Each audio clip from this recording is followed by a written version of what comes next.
स्नेहिल्स art of teaching या चॅनलवरती आपल्या सर्वांचं स्वागत आहे. विद्यार्थी मित्रांनो, बार्टी, सारथी, महाज्योती आणि आरटी या माध्यमातून आपल्या सर्व विद्यार्थ्यांकरिता, विविध प्रवर्गातील विद्यार्थ्यांकरिता पूर्व प्रशिक्षणाच्या ज्या योजना आहेत त्या योजना गेल्या वर्षापासून या सुरू करण्यात आलेल्या आहेत.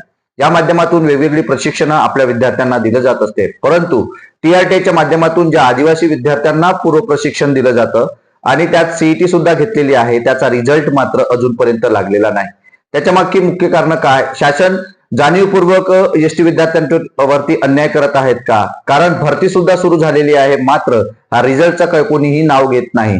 शासन मात्र आपल्या राजकीय जे काही डावपेच आहेत त्यामध्ये निवडणुका असतील, पंचायत समिती निवडणुका असतील, महानगरपालिका असेल, जिल्हा परिषद असेल किंवा इतर ज्या निवडणुका आहेत त्यामध्ये कामे लागलेल्या आहेत, परंतु आपले जे काही पदाधिकारी आहेत त्या पदाधिकारीच्या माध्यमातून आपल्या स्वतःच्या कॅटेगरीतल्या स्वतःच्या प्रवर्गातील विद्यार्थ्यांना न्याय कोण देणार, हा मात्र विद्यार्थ्यांपुढे प्रश्न पडलेला आहे. हेच अपडेट आपल्या समोर सांगतो आहे. विद्यार्थी मित्रांनो, आपण माझ्या चॅनलला पहिल्यांदा आले असाल तर माझ्या या चॅनलला सबस्क्राईब करा, जेणेकरून येणारा कोणताही जे अपडेट असेल ते अपडेट आपण आपल्या चॅनलला कायमस्वरूपी आपण देत असतो. मग टीआरटीच्या माध्यमातील असेल किंवा इतर पूर्व प्रशिक्षण असेल किंवा संकल्प किंवा इतर ज्या काही गोष्टी असतील त्या गोष्टी आपण सांगण्याचा प्रयत्न आपण आपल्या या चॅनलच्या माध्यमातून आपण करत असतो.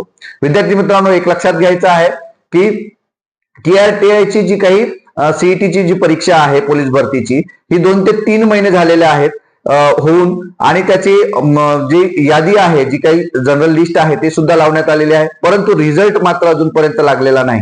इतर टीआरटीच्या माध्यमातून घेण्यात आलेल्या ज्या काही पीएसआय असतील, एसटीआय असेल किंवा वेगवेगळ्या स्पर्धा परीक्षा आहेत त्याचा मात्र निकाल लावण्यात आलेला, त्याचा विकल्प सुद्धा सुरू झालेला आहे. त्याची शेवटची तारीख ही 22 तारीख असणार आहे.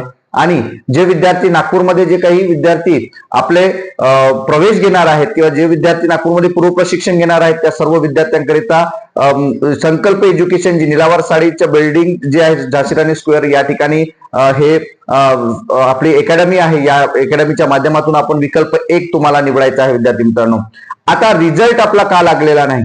आपल्याला वारंवार सांगताय की टीआरटीला ज्या वेळेला आपले विद्यार्थी भेटायला जात असतात त्यावेळेला मात्र त्यांच्याकडून एकच उत्तर येते की वारंवार भेटायला येऊ नका, तुम्ही फक्त साईट चेक करत राहा.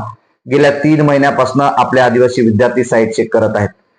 दुसरी एक बाब अशी की पोलीस भरतीच्या माध्यमातून जे 16 लाख ते 17 लाख जे अर्ज आलेले आहेत, 15,500 ज्या जागा आहेत, याकरिता ज्या विद्यार्थ्यांना ज्याचा फायदा व्हायला पाहिजे होतं, ज्या प्रशिक्षणाचा फायदा व्हायला पाहिजे होता, अभ्यासिकेचा फायदा, पुस्तकांचा फायदा, प्रशिक्षणाचा फायदा, फिजिकलच्या प्रशिक्षणाचा फायदा, मात्र तो आपल्या विद्यार्थ्यांना झालेला नाही.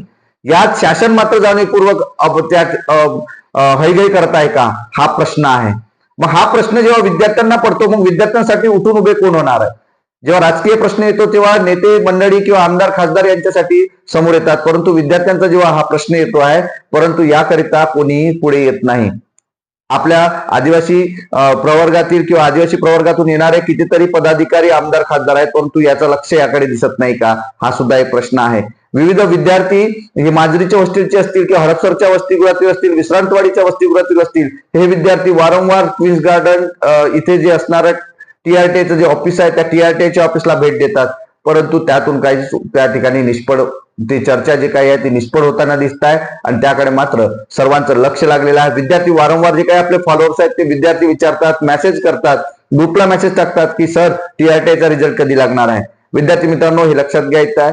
मी वारंवार जेव्हा आपल्या विद्यार्थ्यांना पाठवतो, जे आपले विद्यार्थी स्पर्धा परीक्षेचा अभ्यास त्या सदाशिव पेठेमध्ये किंवा शुक्रवार पेठेमध्ये जे अभ्यास करत आहेत त्यांना वारंवार मी भेटायला पाठवतो, तेव्हा मात्र एकच उत्तर मिळते की लवकर लागेल, तुम्ही फक्त साईट चेक करत राहा. मग असं जेव्हा उत्तर मिळत आहे तर त्यांच्याकडनं काय अपेक्षा असेल किंवा आपण मग कुणाकडे जाणार? टीआरटीआयच रिझल्ट लावू शकते, कारण बार्टीने जरी एक्झाम घेतलेली असेल, बार्टीच्या माध्यमातून जरी एक्झाम घेतली असेल तरी सर्व रिझल्ट लावणे आणि बाकी सर्व गोष्टी ह्या टीआरटीकडे असणार आहे, परंतु टीआरटीच्या माध्यमातून हे काहीच त्या ठिकाणी स्पष्ट त्या ठिकाणी बोलताना दिसत नाही.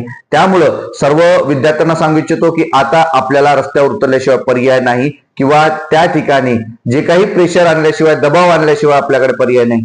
आदिवासी प्रवर्गातून येणाऱ्या जे काही विद्यार्थी मित्र असतील, नेते मंडळी असतील, जे सर्व वेगवेगळ्या संघटना चालवत असतील, त्या सर्वांना पदाधिकाऱ्यांना सांगतोय की सर्व संघटनेनी एकत्र येऊन आपल्या सर्व विद्यार्थ्यांसाठी न्याय कसा मिळवता येईल यासाठी प्रयत्न करणं गरजेचे आहे. आपण त्यांना सपोर्ट करू. आम्ही सुद्धा आपल्या माध्यमातून कारण सर्वांचा मुद्दा एकच आहे की लवकर रिझल्ट लागला पाहिजे आणि आपल्या विद्यार्थ्यांना लवकर पूर्व प्रशिक्षण मिळालं पाहिजे. काही असे विद्यार्थी आहेत जे पुण्यात विद्यावेतनासाठी थांबलेले आहेत, काही असे स्पर्धा परीक्षेवाले विद्यार्थी आहेत की त्याची वाट बघत आहेत, परंतु मात्र 3 महिने होऊन गेले तरी त्याचा रिझल्ट मात्र लागलेला नाही. यासाठी सर्वांनी प्रयत्न करावं असं मला वाटते.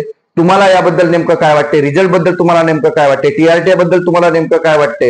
हे सर्व आदिवासी विद्यार्थ्यांच्या संदर्भात शासनाची भूमिका काय आहे, ह्या सर्व गोष्टी तुम्ही कमेंटमध्ये सांगू शकता. विद्यार्थी मित्रांनो, हा व्हिडिओ आवडला असेल तर नक्की कमेंट बॉक्समध्ये कळवा. आणि दुसरी गोष्ट अशी की डिस्क्रिप्शन बॉक्समध्ये असणाऱ्या ज्या काही लिंक्स आहेत त्या लिंकवरती जॉईन व्हा, ज्या माध्यमातून आपल्याला कायमस्वरूपी अपडेट आपल्या चॅनलच्या माध्यमातून मिळत राहील. धन्यवाद.